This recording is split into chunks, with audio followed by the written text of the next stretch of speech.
দীর্ঘদিন লিভ-ইনের পর তরুণকে দ্বিতীয় বিয়ে, কেন প্রথম স্ত্রী ও দুই মেয়েকে ছেড়ে আলাদা পথে হাঁটলেন দীপঙ্কর দেব? শেষ জীবনে কেমন আছেন অভিনেতার প্রথম স্ত্রী? সামনে এলো দীপঙ্করের প্রথম দাম্পত্যের বেদনাদায়ক অজানা কথা। বিনোদনের ঝলমলে দুনিয়ার আড়ালে লুকিয়ে থাকে অনেক না বলা গল্প, ভালোবাসা, ভাঙন আর সময়ের কঠিন বাস্তবতা। টলিউডের বর্ষিয়ান অভিনেতা দীপঙ্করদের জীবনও যেন ঠিক তেমনই এক সিনেমার গল্প। বর্তমানে তিনি সুখী দাম্পত্যে রয়েছেন দোলন রায়ের সঙ্গে। বহু বছর লিভ-ইন সম্পর্কে থাকার পর 2020 সালে তারা বিয়ে করেন।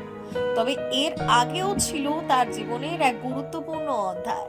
প্রথম স্ত্রী বান্টি রোজদের সঙ্গে প্রেম করে বিয়ে, দুই মেয়েকে নিয়ে সুখের সংসার। সবকিছুই ছিল একেবারে স্বপ্নের মতো, কিন্তু সময়ের সঙ্গে সঙ্গে বাড়তে থাকে দূরত্ব, জনপ্রিয়তা আর কাজের চাপের মাঝে ভেঙে যায় সেই সম্পর্ক। আলাদা হয়ে যায় দুজনের পথ। পরে 2023 সালে বড় মেয়ে বৈশালীর অকাল মৃত্যু আবার কাছাকাছি নিয়ে আসে সবাইকে। সেই কঠিন সময়ে একসঙ্গে ছিলেন দীপঙ্কর, বান্টি এবং তরুণ।